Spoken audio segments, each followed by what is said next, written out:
Good morning kasama Lenya Vlog. So ayan, kagigising ko nga lang dyan at may pumut-umut pa nga ako nyan. Syempre, hindi tayo papawali sa mga vlogger na gumagawa din ng morning routine na ganyan. At syempre, hindi naman masaset up yung camera niyan kung hindi ako nagising kanina guys. So tinan nyo naman guys, sobrang haggard na haggard ang buhok ko guys. At may pag-unat pa nga ako nyan. Ayan na nga, kumakanta na nga ako dyan kasi nga umaga na naman habang binabalatan ng kalabasa. Katatapos ko lang din pala dyan magkape guys. So ayan, tignan nyo naman sila Ate Matet, nagkakape rin sila. At syempre, panabagong tinapay, panabagong gardenia na naman ang ating malalasahan. At tignan mo naman, fresh na fresh bago ligo sa Ate Matet. At ayan na nga si Kuya Del, umalis na nga siya at bibili nga siya ng tubig para ma-refill na. Dahil mineral din ang pinanggagawa namin ng yelo sa tindahan na pinambebenta guys. Dahil hindi na masarap ang nilalabas ng bomba na tubig mga kazambalenya. Uy, sino makakaril sa akin na dati ng mga bata tayo umiinom tayo sa bomba? Paki-comment nyo nga mga kazambalenya kung sino nakaka-relate sa akin na dati sobrang tamis ng nilalabas na tubig ng bomba pero ngayon hindi na, lasa ng kalawang. At ayan na nga, nakauwi na nga si Kuya Del at binababa niya na ang mga bote ng tubig sa baba. At ayan naman si Kasambalenya Vlog nyo, hinihiwa niya na nga ang pansahog natin sa pakbet. Samahan nyo akong lutuin ng ating ulam for today. At ayan na nga, silang kutsaka na nga ang baboy. At syempre si Kasambalenya Vlog nyo, ganap na naman sa pagbablog. At hindi talaga mawawala sa pagluluto ang pagmimekos-mekos. Tignan nyo naman, sobrang sarap niyan sa pakbet. Sino makaka-relate sa akin na piniprito pa ang mga baboy para lang maging masarap ang ating ulam. Kami talaga gusto namin golden brown ang pagkakaluto ng mga baboy sa pakbet. At tignan nyo na nga,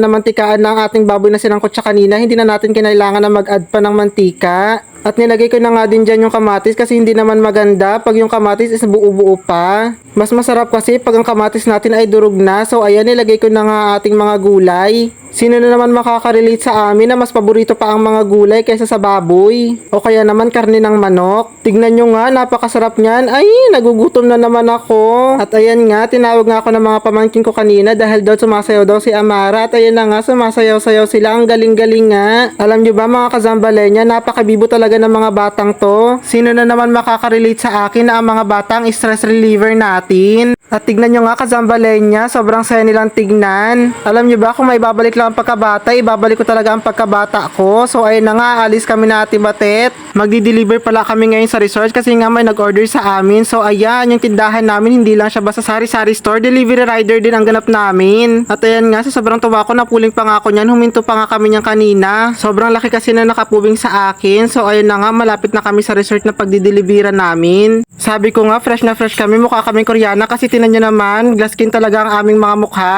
Kung sino nagtatanong kung anong ginagamit namin, comment down below guys. At dumating na nga ang kabugeran ng taon para mag-deliver ng kanilang paninda. O diba, parang si Marian Rivera at saka si Julia Barreto lang ang nagva-vlog. At tignan nyo naman, ang daming aso dito kasi nga si nanay ang nagbabantay dito, napaka-pet lover talaga siya, sobrang dami niyang mga aso. At nakaka-amaze nga, naka-NMAX lahat ng guest nila nanay. At ayan nga, aliw na aliw pa si Moises na nagva-vlog kami. At binaba na nga namin ang mga beer na binili ng mga guest ni nanay. Uy, sino na naman ang magtotropa na na-drawing ang kanilang pag-outing? Paki-comment nyo nga mga kazambalenya para may shoutout natin sa next video. Para this time, tuloy na talaga ang outing nyo. Uy, wag ganon, piling si Kart. At ayan na nga, nakauwi na nga kami at ine-edit ko nga yung vlog natin. Alam nyo ba mga kazambalenya, akala ko dati napakadali lang mag-vlog at mag-voice over. Kinakailangan talaga ng matinding pagsisikap at saka maraming time. Umaabot pala ako guys ng 4 to 6 hours kada araw sa pag-i-edit ko. At kahit mahirap, pipilitin kong lumaban. Wala namang success na nakukuha lang ng madalian, kailangan pinaghihirapan din.